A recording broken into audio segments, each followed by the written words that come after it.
Good morning, everyone. Stacey Alcorn here, reporting to you live today from our Dracut office. Excited to be here for our Friday morning live at 9, or I should call it live at 9-ish, since it's usually somewhere between 9 and 10. But wanted to I have some cool things that I want to chat about today as we are now heading into the last part of the year. Some things to think about as we head into the end of the year is I feel like this September, October, November, December, these are the 4 months that are going to set you up for an amazing 2020. So the agents that are going to have significant business in 2020, they are working on that business today. They are figuring out, like, working on a plan, deciding where they're going to go after business now, and ramping up for an amazing 2020. Do not wait till January. What happens in January is then, like, things are slower, and, like, it's just now's the time to ramp up for 2020. But bigger topic I wanted to talk about today is one of my favorite topics of all time, and that is real estate. So there's an awesome book out there called The Millionaire Fast Lane, and I can't remember who the author is right now. I actually interviewed him a while ago. I have to think about it for a second. I think it's MJ DeMarco. It's an awesome book, The Millionaire Fast Lane, because all of us want to become multi-millionaires. Because if we become multi-millionaires, first of all, we don't have to stress out about how we're going to pay our mortgage next month. We don't have to have worry about finances at all by becoming multi-millionaires. And it lets us do a lot of awesome things in the world. We can go out and support charities and our communities. We can do great things with all kinds of money. Well, in the Millionaire Fast Lane, it talks about all the things that potentially slow us down. It's an awesome book because it makes you think differently about how to accumulate wealth. For example, it says, like, there's lots of things you can do on the path to becoming a millionaire or multi-millionaire. And unfortunately, like, a lot of the conventional wisdom out there actually slows us down from becoming millionaires.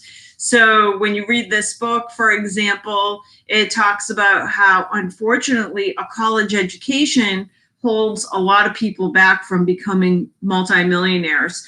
The reason for that is, like, we're all pre-programmed to believe that a college education is so important. But if you look at some of the wealthiest people in the world, they did not get there through a college education.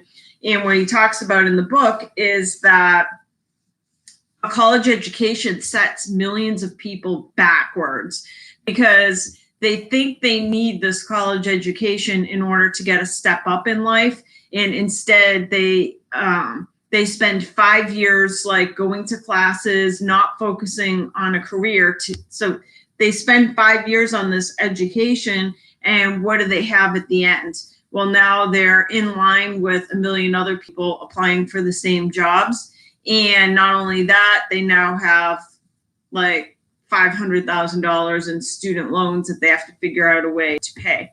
So it's that kind of different type of thinking that the book creates, because it says you can become a millionaire the slow way, or there's things you can do to get there way faster. So what I wanted to talk about today was real estate, because this is what I will tell you is that we have almost 5 agents, and I would guess that less than 5% of our agents own more than one piece of real estate. Most of our agents do own a primary residence, but also most of our agents don't own any type of investment property. And what I will tell you is that one of the easiest ways to accumulate wealth is by buying real estate. So in the book, The Millionaire Fast Lane, what they talk about is that if you want to accumulate true wealth, then you need to figure out ways that you are generating income 24 hours a day, 7 days a week, regardless of the amount of effort you're putting forth. One of the ways to do that, and there's multiple ways, but one of the ways to do that is through real estate. So through real estate, you have rental income coming in, and you could be on a beach in Turks and Caicos and still creating income and wealth. Now, I know that some of you watching this video are thinking to yourselves, well, I don't have the money to buy investment property. And I would challenge you to think differently. So I want to talk about one specific property that I purchased over the last few years. And this property has changed everything for me. So 2 years ago, I bought a 7-unit property in Andover.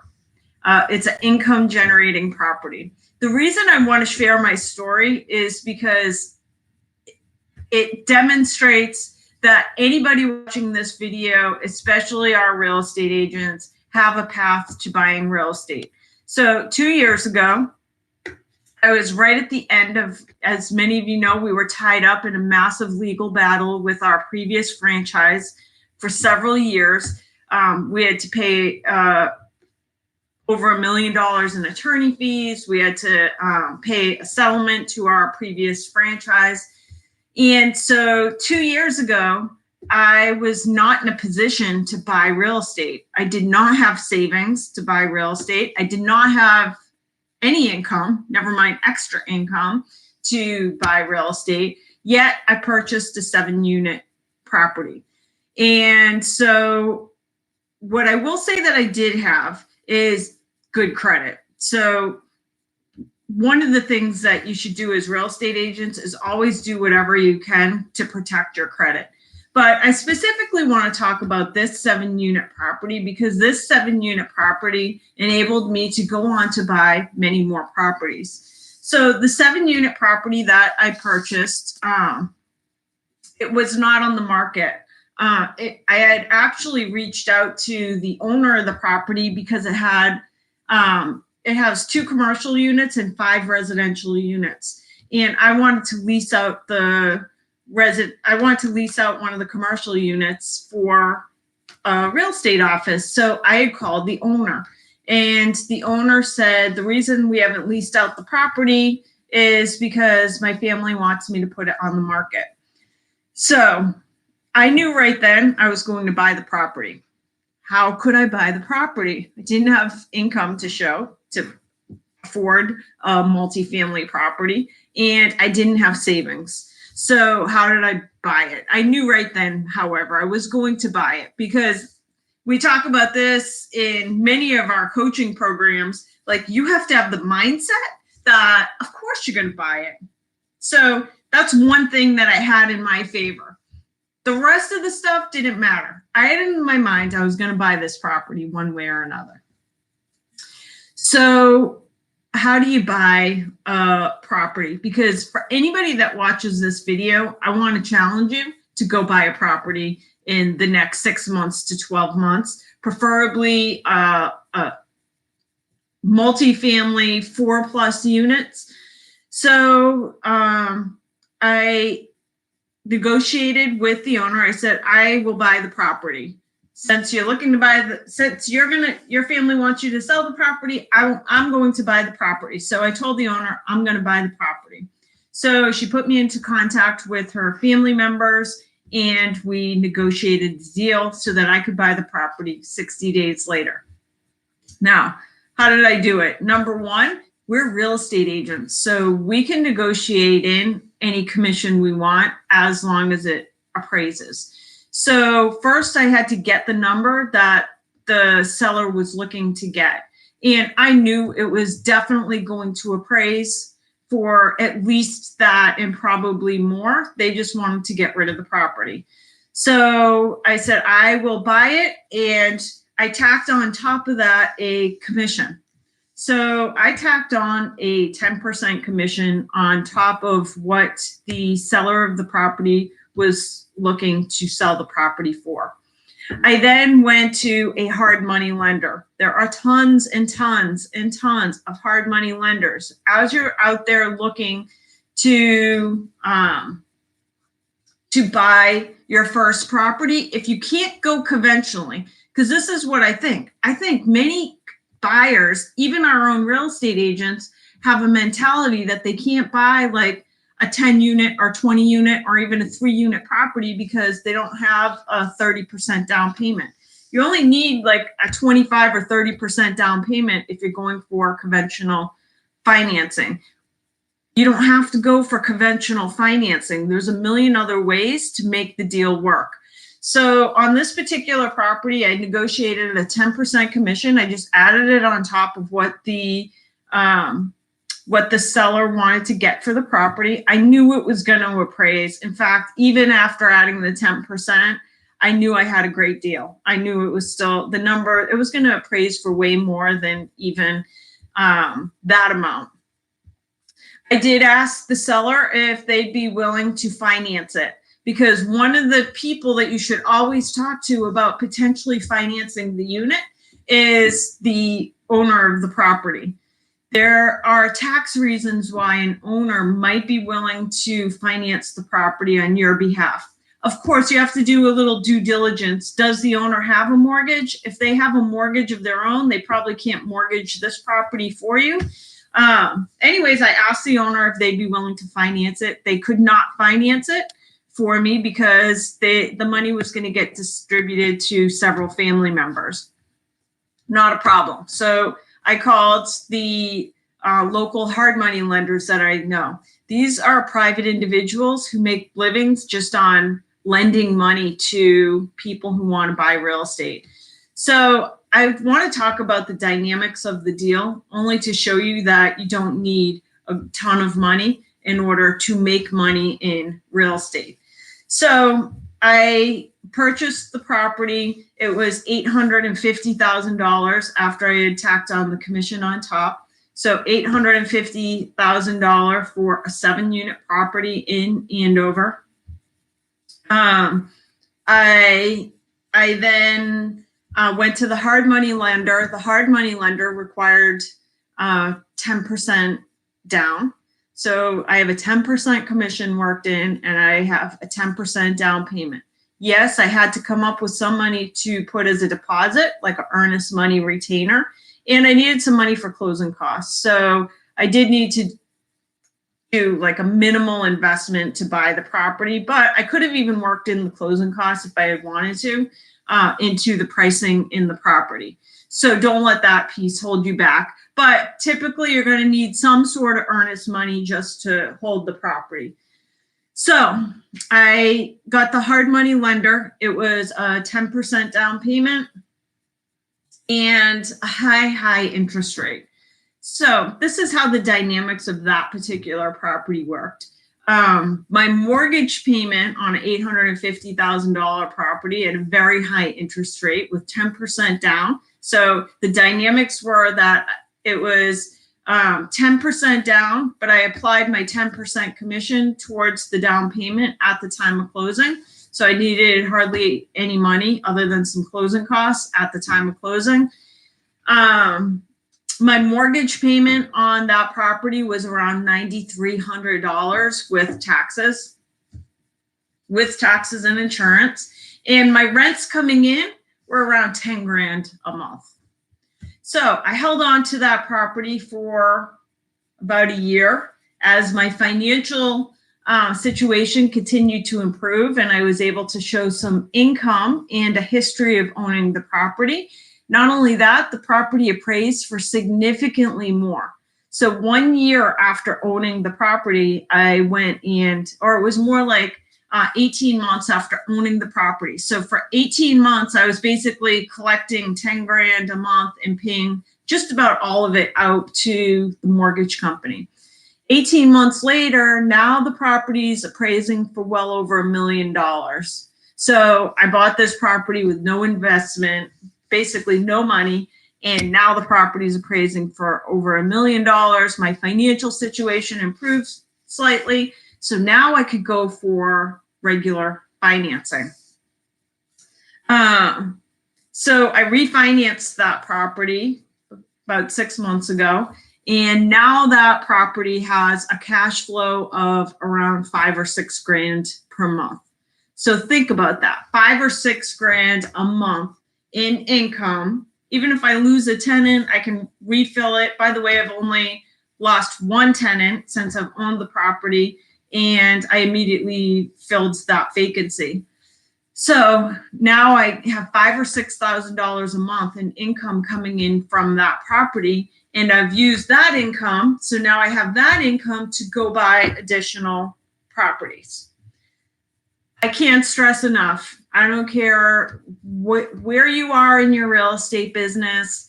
None of it matters. Like, first of all, your real estate business is always going to depend on a lot of things. It's going to depend on, like, I'm talking about your traditional sales, like you going out selling one house at a time. That is always going to depend on the amount of time you have, your health, other resources that you have. Like, that's always going to be a job where some months you're going to make great money and you're also going to have dry spells. Your real estate business, your real estate sales business is not going to be something that accumulates massive wealth for you. If you want to accumulate massive wealth, the way to do that is by starting to create your own real estate portfolio. So I have some people that I coach just on helping them buy their first couple of properties. And some of them now, like just in the last couple of years, own like bigger portfolios than I have. So ever since I bought that 7-unit, I went out and purchased some more properties. And that one property, that 7-unit property, was a game changer for me, a life changer. That's going to change not only my life, but the life of my daughter, my family, for like generations to come, because it sparked my ability to buy additional properties. So what I wanted you guys to take with you today is, like, take a little bit of risk. I mean, I was reading this book on Mastering the Art of Money by Tony Robbins. It's an awesome book, by the way, because in my head, so for many years, right out of college, I worked for a bank, and that's like a more corporate job where you have a 401k and a retirement and stuff like that. So I've had in my head for the last 10 years, like, when my real estate business starts making money, I'm going to build a retirement account and a 401k and start investing in that. Well, then I was reading Mastering the Art of Money, and Tony Robbins is against all of that. Like, he's not in favor of like the 401k, not in favor of like mutual funds, because he says that those are all rigged against you, that the only one that really makes money on that is like the stockbroker or the bank that's behind it. And like, something really struck with me when I was reading that book, because it was like, invest in areas, like, your wealth is going to come from something that you understand.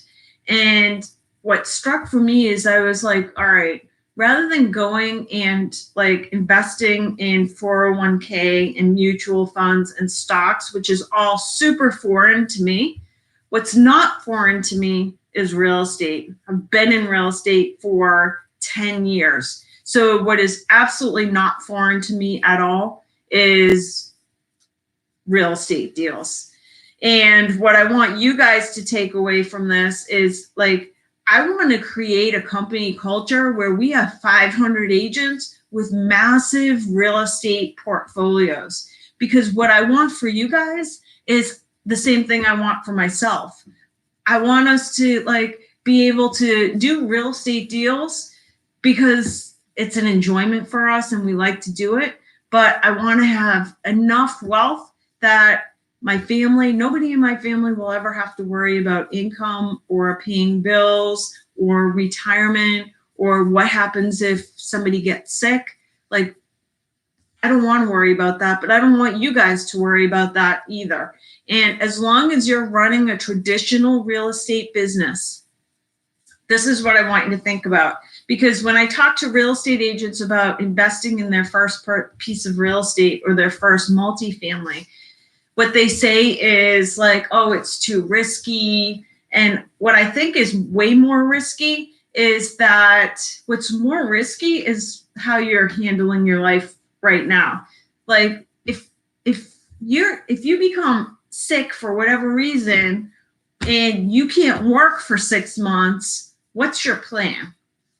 Like, do you have income that is coming in whether or not you can actually get out of bed every day and operate? And the only way, I won't say it's the only way. There's tons of different ways to create income, even if you're not actually up working at it every day. But for us, for the experts of real estate, for the people that go out and sell this dream to people every single day, it's absolutely absurd that we don't own more real estate. So that's why I want to share my story, because what I will tell you is that if I can build a real estate portfolio, now I have 7, 8, 9, 10 units total, because I've continued to buy some real estate. I have another small property I'm closing on at the end of the month. And my goal is every 6 months for the rest of my life, I'm going to continue to build my real estate portfolio. And I want the same for you guys, because there's no excuse. You have everything you need right this second to start investing in real estate. So that's what I want to leave you guys with today. I'm going to cut it a little bit short. I hope everybody has an awesome weekend. As you are looking at your first real estate deal, if you want me to help you look at it or answer any questions, if you need hard money lenders, I have a few different ones. Some of them I've worked with that can help you get into your first property. Shoot me an email. I'm happy to, or a text message is even better. And I'm happy to try to walk you through your first deal. But I'm telling you, once you have 1 or 2 of these, it's going to be a game changer for your life. It's how you're going to accumulate real wealth, so that you're not going to have to depend on hustling and getting up and grinding every single day for the rest of your life. Because imagine this. Imagine that 10 years from now, you do what I do. Say I'm going to buy a property every 6 months. That 10 years from now, you're going to have 20 buildings, God knows how many units, probably 40 or 60 units. And you're going to have massive income coming in and a massive asset that you can sell or continue to run as you retire. So with that, I want to wish everybody a great weekend and good luck on your first big portfolio purchase. Thanks.